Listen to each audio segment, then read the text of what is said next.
Hello students, आज की class में हम लोग वस्तुओं एवं सेवाओं का वर्गीकरण पढ़ेंगे।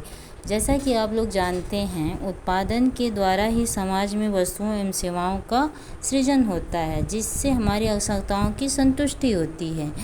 तो उत्पादन के परिभाषा के अंतर्गत आप लोग पढ़ चुके हैं कि वस्तुओं और सेवाओं का सृजन करना ही उत्पादन होता है। तो बच्चों, ज़रा आप सोच के देखिए कि उत्पादन के द्वारा जिन वस्तुओं और सेवाओं का सृजन होता है, क्या वे सारी वस्तुएं और सेवाएं एक ही प्रकार की होती हैं या विभिन्न विभिन्न प्रकार की होती हैं? तो आप अगर ऐसे नॉर्मल भी सोचेंगे तो बता सकते हैं कि उत्पादन के द्वारा केवल हम एक ही प्रकार की वस्तु या सेवा का उत्पादन नहीं कर सकते, क्योंकि जो हमारी आवश्यकता है वह एक ही प्रकार की वस्तु और सेवा से संतुष्ट नहीं होगी। हमें अलग अलग समय पर अलग अलग प्रकार की वस्तुओं और सेवाओं की आवश्यकता पड़ती है। तो लाजमी है कि उत्पादन के द्वारा विभिन्न विभिन्न प्रकार की वस्तुओं और सेवाओं का उत्पादन होता है। तो आज वही हम अध्ययन करेंगे, उसी विषय पर अध्ययन करेंगे कि आखिर उत्पादन के द्वारा जिन वस्तुओं और सेवाओं का उत्पादन सृजन होता है वो कितने प्रकार की होती हैं। तो चलिए हम लोग अब स्टार्ट करते हैं। इसमें लिखा हुआ है, एक अर्थव्यवस्था में अनेक प्रकार की वस्तुओं एवं सेवाओं का उत्पादन होता है। इन वस्तुओं को हम दो वर्गों में विभाजित कर सकते हैं। देखिए, इसको मैं आसान भाषा में आप लोगों को समझाती हूँ। एक अर्थव्यवस्था में अनेक प्रकार की वस्तुओं एवं सेवाओं का उत्पादन होता है। जो बातें मैं अभी आप लोगों को बताई हूँ वही चीज़ यहाँ पे लिखी हुई है कि एक अर्थव्यवस्था में विभिन्न प्रकार की वस्तुओं और सेवाओं का उत्पादन होता है। एक ही प्रकार की वस्तुओं और सेवाओं का उत्पादन नहीं होता है। ठीक है, ये तो समझ में आ गया कि एक विभिन्न प्रकार की वस्तुओं और सेवाओं का उत्पादन होता है। फिर आगे क्या लिखा है, इन वस्तुओं को हम दो वर्गों में विभाजित कर सकते हैं। तो कहने का तात्पर्य ये है कि विभिन्न प्रकार की वस्तुओं और सेवाओं का उत्पादन होता है, लेकिन जब हम उन वस्तुओं और सेवाओं का अध्ययन करते हैं तो उसको दो भागों में विभाजित करके अध्ययन करते हैं। तो चलिए देखते हैं। पहले प्रकार की वस्तु क्या है? उपभोग की वस्तुएं, जिन्हें कंज्यूमर गुड्स कहते हैं। दूसरी प्रकार की क्या वस्तुएं हैं? उत्पादक वस्तुएं, जिन्हें प्रोड्यूसर गुड्स कहते हैं। ठीक है बच्चों, तो हम पहले प्रकार की वस्तु, उपभोग की वस्तुओं के बारे में विस्तृत तौर पर जानने की कोशिश करते हैं। उपभोग की वस्तुएं, जिन्हें कंज्यूमर गुड्स भी कहते हैं। लिखा हुआ है कि उपभोग की वस्तुएं वे हैं जिनका प्रत्यक्ष रूप से मानवीय आवश्यकताओं की संतुष्टि के लिए उपयोग होता है, जैसे भोजन, वस्त्र, मकान, पुस्तक, कलम, रेडियो आदि। देखिए, कहने का तात्पर्य ये है कि उपभोग की वस्तुएं वे हैं जिन्हें मनुष्य सीधे डायरेक्ट रूप में अपनी आवश्यकता की संतुष्टि के लिए उपयोग करता है, या सीधा उपयोग करता है। मतलब इस प्रकार की वस्तुएं जिनका उत्पादन करने के बाद एक बार हम उसका उपभोग करते हैं तो वो वस्तु समाप्त हो जाती है। मतलब डायरेक्ट उपभोग किया जाता है, फिर वो वस्तु समाप्त हो जाती है और हमारी आवश्यकता की संतुष्टि हो जाती है, तो उसे हम उपभोग की वस्तु कहते हैं। जैसे भोजन का उत्पादन करते हैं और जब हम भोजन ग्रहण करते हैं तो हमारी भूख तो मिट जाती है और भोजन भी समाप्त हो जाता है। वस्त्र का उत्पादन होता है और उसमें हम उसका कंज्यूम करते हैं, तो वस्त्र फिर पहनने के बाद क्या होता है? पुराना होकर फट जाता है, मतलब वो भी ख़त्म हो गया। मकान क्या है? मकान रहने के काम आता है। फिर पुस्तक, कलम, रेडियो, ये सारी चीज़ें जो हैं ये उपभोग की वस्तुएं हैं। ठीक है, आगे देखिए। आगे अध्ययन करने के लिए उपभोग की वस्तुओं का अध्ययन करने के लिए उपभोग की वस्तुओं का प्रकार, उपभोग की वस्तुओं को फिर से वर्गीकृत किया गया है। देखिए क्या लिखा है, ये वस्तुएं भी दो प्रकार की होती हैं। अर्थात उपभोग की जो वस्तुएं हैं ये भी दो प्रकार की होती हैं। इसमें क्या है, पहला है एकल प्रयोग की या गैर टिकाऊ वस्तु, दूसरा है टिकाऊ वस्तु। देखिए, अब हम एकल प्रयोग की या गैर टिकाऊ वस्तु के बारे में समझने की कोशिश करते हैं। पहला है उपभोग की वस्तुओं में, उपभोग की वस्तुओं का कितने प्रकार है, दो प्रकार की होती हैं। पहला तो दिया था आपका वस्तुओं एवं सेवाओं का वर्गीकरण, मतलब जिन वस्तुओं और सेवाओं का सृजन होता है वो दो प्रकार की होती हैं, उपभोग की वस्तुएं और उत्पादक वस्तुएं। तो हम लोग क्या पढ़े, उपभोग की वस्तु पढ़े। उपभोग की वस्तु में भी की वस्तुएं भी दो प्रकार की होती हैं, एक एकल प्रयोग की या गैर टिकाऊ वस्तु और दूसरी होती है टिकाऊ वस्तु। तो हम अभी एकल प्रयोग की या गैर टिकाऊ वस्तु के बारे में समझने की कोशिश करते हैं। लिखा हुआ है, जिनका हमारी आवश्यकताओं की संतुष्टि के लिए केवल एक ही बार प्रयोग किया जा सकता है, उन्हें एकल प्रयोग की वस्तुएं कहा जाता है। जैसे खाद्य एवं पेय पदार्थ इत्यादि उपभोग की गैर टिकाऊ वस्तुएं हैं।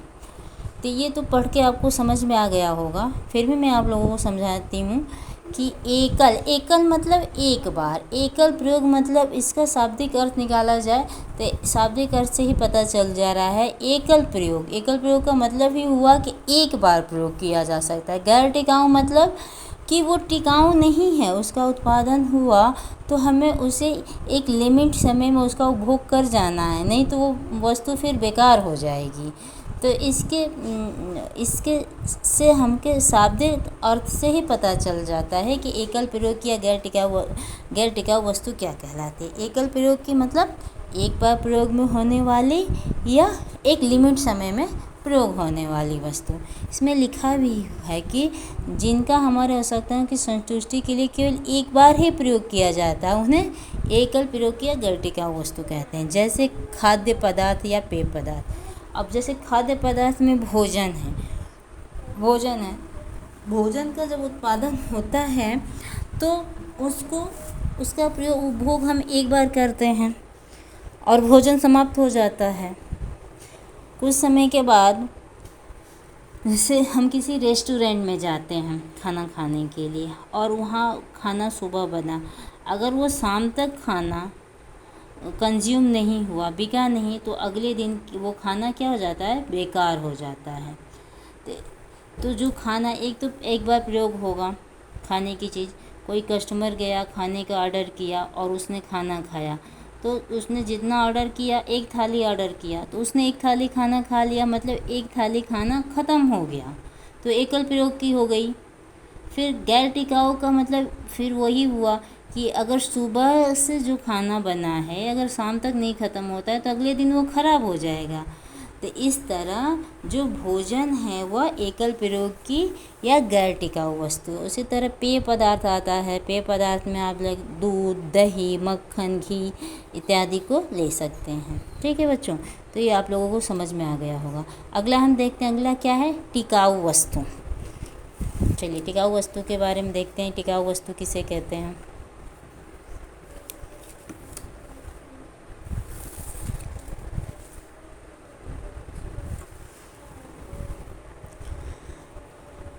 टिकाऊ वस्तु लिखा है, जिन वस्तुओं का एक लंबे समय तक उपभोग होता है उन्हें टिकाऊ वस्तु कहा जाता है। जैसे साइकिल, टेलीविज़न, घड़ी इत्यादि।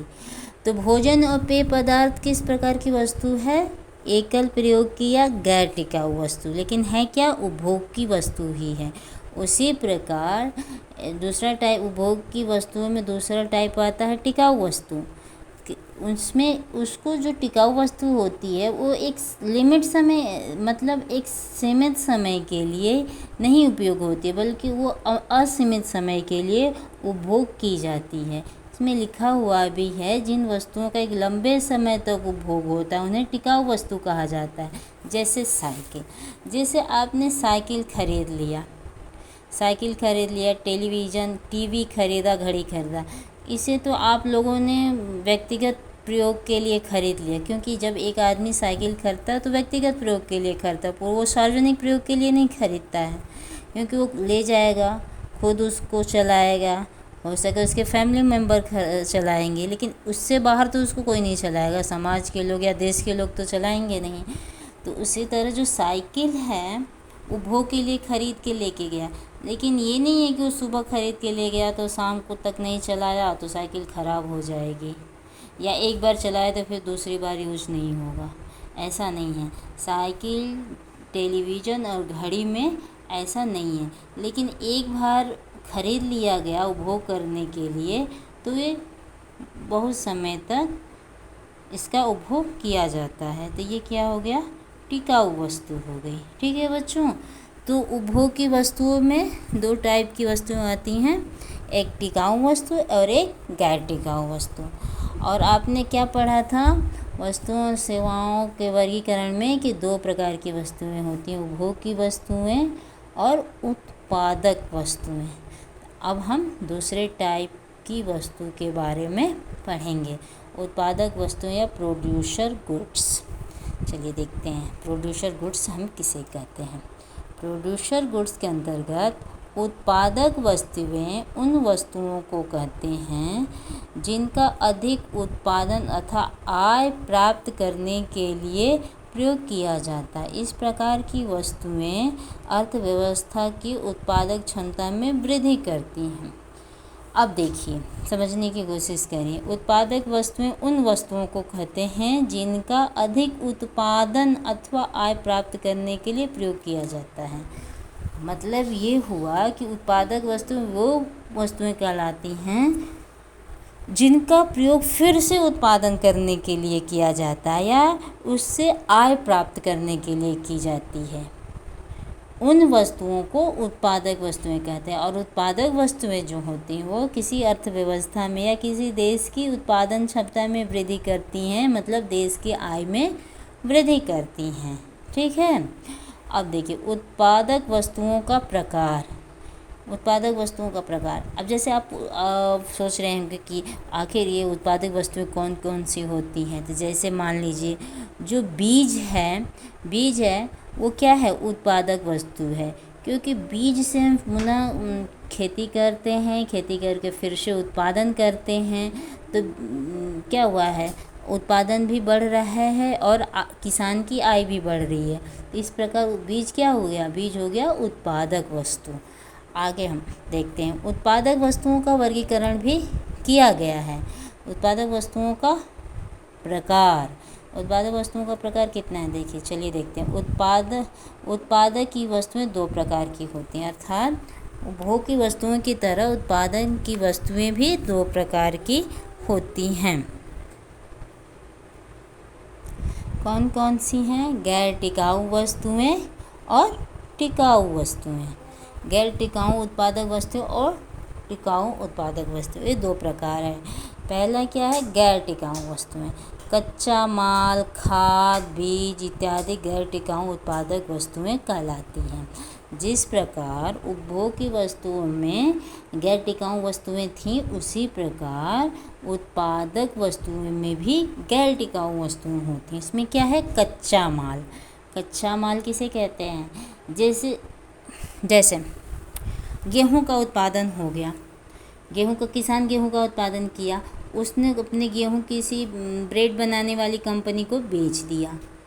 उस ब्रेड बनाने वाली कंपनी ने गेहूं खरीद के वो ले गया और उस गेहूं को अब उसे क्या करना, उससे वो ब्रेड बनाएगा। तो जो गेहूं है वो ब्रेड के लिए क्या हुआ, कच्चा माल हुआ। तो गेहूं को अगर हम ज़्यादा दिन तक रखेंगे तो क्या होता है, वो ख़राब भी हो सकता है। तो इस तरह गेहूं उत्पादक वस्तु तो है, उससे ब्रेड का उत्पादन तो होगा, लेकिन वो ब्रेड के लिए क्या है, कच्चा माल है। और कच्चा माल गैर टिकाऊ उत्पादक वस्तु होती है, क्योंकि उसमें प्रसंस्करण करके हम उसको टिकाऊ वस्तु में बदल सकते हैं। खाद भी एक लिमिट समय के लिए, एक सीमित समय के लिए बनाया जाता है। उसके बाद उसकी क्वालिटी, उसमें की जितनी क्वालिटी होती है वो ख़त्म हो जाती है। बीज भी 1 वर्ष के लिए ही उपयोगी होता है। अगर बीज को हम 2 साल रख के तीसरे साल बुआई के लिए प्रयोग करेंगे तो उतना उत्पादन नहीं देगा। तो क्या हो गया, कच्चा माल, खाद, बीज इत्यादि क्या हैं, उत्पादन की गैर टिकाऊ वस्तुएं हैं। और हम अब आगे देखते हैं, आगे क्या है, टिकाऊ उत्पादक वस्तुएं। अब देखिए गैर टिकाऊ उत्पादक वस्तुएं क्या हैं, मशीन, यंत्र, उपकरण इत्यादि टिकाऊ उत्पादक वस्तुएं हैं जो काफ़ी समय तक उत्पादन कार्य में सहायक होती हैं। जैसे एक मशीन है, जैसे हम घर पे लाते हैं, सिलाई मशीन लाते हैं, मशीन को आप उदाहरण में ले लीजिए, हम एक सिलाई मशीन घर पे ख़रीद के लाते हैं जो एक उत्पादक वस्तु है। सिलाई मशीन खरीद के लाते हैं, हम उससे कपड़ा सिलेंगे और कपड़ा सी के हम उत्पादन करेंगे, आय में अपनी वृद्धि करेंगे। तो जब एक सिलाई मशीन खरीद के लाते हैं तो उससे उत्पादन तो हो रहा है, लेकिन एक लंबे समय तक उत्पादन होगा। ऐसा नहीं है कि कच्चे माल की तरह मशीन ख़राब हो जाएगी, ऐसा नहीं है। मशीन, यंत्र, उपकरण ये सब क्या है, ये टिकाऊ वस्तु है। एक बार खरीद लेने पर ये 20 साल 25 साल उससे भी ज़्यादा, अगर उसको अच्छा रख रखाव हो, उसका अच्छा देखभाल हो, तो ये बहुत लंबे समय तक उत्पादन का कार्य करती है।